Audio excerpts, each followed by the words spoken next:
আসসালামু আলাইকুম। আজকে আবারও চলে আসলাম ভূত গল্প নিয়ে আপনাদের মাঝে।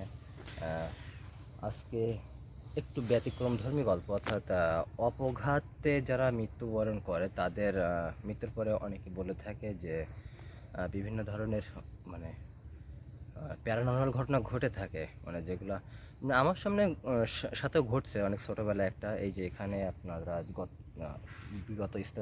গল্পগুলোতে জানতে পেরেছেন যে এখানে একটা গোরস্থান আছে, ওই যে পুকুর পাড়। আর এই পুকুর পাড়ে যে এইখান থেকে এই যে পজিশনটা দেখতে পাচ্ছেন, এই পজিশন থেকে পুরোপুরি আমাদের গোরস্থান শুরু হচ্ছে, যেখানে এখানে দেখলেই বুঝতে পারবেন যে আসলে গা থমথমে একটা পরিবেশ।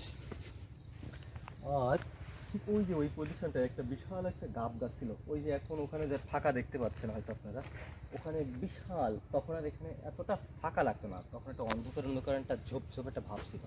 গাছটা বছর দুই আগে কেটে ফেলা হয়েছে। ঠিক ওই যে এখানে এখানে ইতিমধ্যে কতগুলো অপঘাতে মৃত্যু হয়েছে, এমন কতগুলো কবরও আছে। ওই যে ওখানে আছে আমাদের এক বান্ধবীর কবর, যে অনেকটা অপঘাত বলতে আসলে বিষ খেয়ে মারা যাওয়া, আর ওপাশে গলা দড়ি দিয়ে মারা যাওয়া কতগুলো কবর আছে। আমরা এখানে বেশি কন্টিনিউ করব না। আর এই যে এই পাশটা দেখতে পাচ্ছেন, ঠিক ওই যে ওইদিকে একটা জঙ্গল মতো দেখা যায় আর কি। জঙ্গলটা আমরা আপনাদেরকে দেখানোর চেষ্টা করছি, একটু জুম করলে ভালো হয়। হ্যাঁ, ওইখানেও কতকগুলা কবর রয়েছে, যেখানে অপঘাতে মারা যাওয়া বলতে মানে গলায় দড়ি দিয়ে মারা যাওয়া একটা কবর আছে। তারপরে একটা, আচ্ছা, এখানে বিভিন্ন কথা প্রচলিত আছে। আমরা আসলে এখান থেকে বেশিক্ষণ কন্টিনিউ করতে যাচ্ছি না, এখান থেকে অন্য একটা প্লেসে গিয়ে গল্পটা আপনাদের সঙ্গে শেয়ার করছি।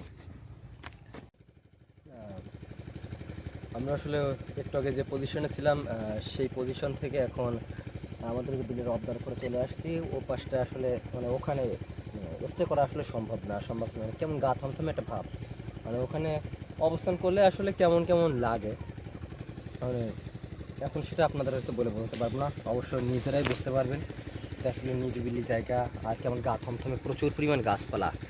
এখন মানে আমি আমার সঙ্গে ঘটে যাওয়া মানে ছোটোবেলায়, তখন আমি সম্ভবত ক্লাস 3 কি 2-তে পড়ি। আমার যথেষ্ট পরিমাণ মনে আছে, এখন কতটা শিওরভাবে বলতে পারছি না। তখন আমাদের ওই যে আপনাদেরকে দ্বিতীয় যে গোরস্থানটাকে ইন্ডিকেট করে দেখানো হলো, ঠিক ওই পাশে ওইখানে তার কবর আছে। একদিন আপনাদের কি বলা যায়, ঠিক সন্ধ্যাবেলায় হঠাৎ করেই দেখি আমার আব্বু আর মা তখন বাড়িতে আছে। একজন এসে বললো যে ও পাশে আমাদের এক পরিচিত আর কি, পরিচিত প্রতিবেশী, আমাদের খুবই আপন আর কি, তার যে মেঝো মেয়ে সে গলায় দড়ি দিয়েছে। এখন এখান থেকে দ্রুত আব্বু আর আম্মু দৌড়াই গেল, গিয়ে গলার ফাঁস খোলার পরে, নামানোর পরে ডাক্তার এসে তাকে মৃত ঘোষণা করলো।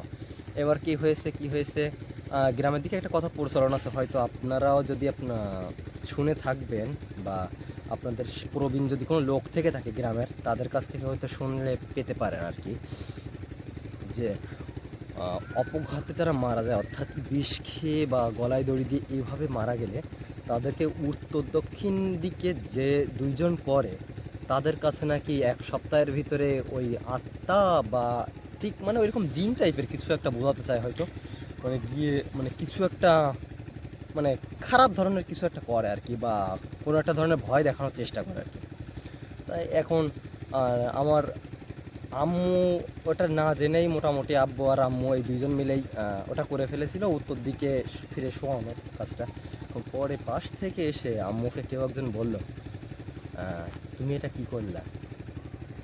এখন এটা জানার পরে মা জিজ্ঞাসা যখন করলো যে আসলে কি করলাম, তা বললো যে ওনার ভাষ্য মতো এরকম ছিল যে 1 সপ্তাহের ভিতরে এরকম এরকম ঘটনা ঘটে থাকে আর কি, যেটা আমি বললাম। এখন মা ওটা শুনে একটু ভয় পেয়ে গেল আর কি। এখন তারপর যাই হোক, ওটা থাকলো। এখন তখনকার সময়, তখন আমি ক্লাস 2-এ পড়ি, মানে আর যখন ক্লাস 7-এ পড়ি, তখন 7-এ না, ক্লাস 8-এ যখন পড়ি তখন বিদ্যুৎ আসছে, তাহলে নিশ্চয়ই বুঝতে পারছেন তখনকার সময় মানে এটা আসলে কতটা গা থমথমে হতে পারে, মানে ভাবলেও তো এখনও পর্যন্ত গায়ে কাটা দেয় যে সেই সময়টা